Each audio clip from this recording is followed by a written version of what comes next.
Hello friends, 4 days నుంచి అయితే మనం వెయిట్ లాస్ ఛాలెంజ్ అయితే యాక్సెప్ట్ చేసాం కదా. అది కూడా ఏంటంటే మనం రెగ్యులర్గా తినే ఫుడ్ తింటూ దాన్ని పోర్షన్ కంట్రోల్ చేసుకుంటూ వాటిని కొంచెం క్వాంటిటీ తగ్గించి కొన్ని ఆయుర్వేదిక్ సప్లిమెంట్స్ ప్రోడక్ట్స్ ఏవైతే న్యాచురల్గా ఉంటాయో వాటిని సపోర్ట్ తీసుకుంటూ నేనైతే వెయిట్ లాస్ జర్నీ అయితే స్టార్ట్ చేశాను.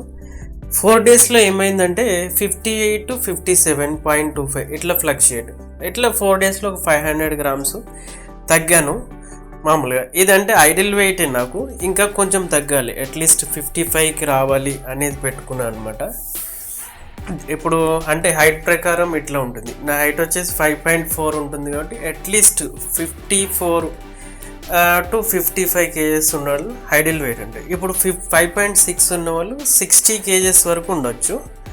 ఇప్పుడు 6 feet ఉన్నవాళ్ళు 70. ఇప్పుడు ఒక డెడ్ లైన్ అయితే పెట్టుకోండి, లేడీస్ అయితే 60 kg కన్నా ఎక్కువ పెరగకూడదు, జెంట్స్ 70 kgs కన్నా ఎక్కువ పెరగకూడదు. అది పెట్టుకుంటే ఐడియల్ వెయిట్ అవుతుంది. ఇప్పుడు 60 అంటే మరీ 60 కన్నా 65 ఉండొచ్చు, 75 ఉండొచ్చు. మరి అంత 80s దాటి వెయిట్ ఉండడం అనేది హెల్త్కి అయితే మంచిది కాదు. అది మీరైతే చూసుకోండి. అయితే నేను ఎలా ఫాలో అవుతున్నాను, నా లైఫ్ స్టైల్ ఏంటిది అనేది మీకు చెప్తున్నాను. ఇది కూడా మీకు కొంచెం అవేర్నెస్ వచ్చి మీరు కూడా వెయిట్ లాస్ ఛాలెంజ్ని యాక్సెప్ట్ చేయండి. అయితే వెయిట్ లాస్ ప్రోడక్ట్ అని చెప్పాను కదా, దానికి సంబంధించిన ప్రోడక్ట్ లింక్ కూడా డిస్క్రిప్షన్ ఇస్తాను, మీకు కావాలంటే పర్చేజ్ చేసుకోండి.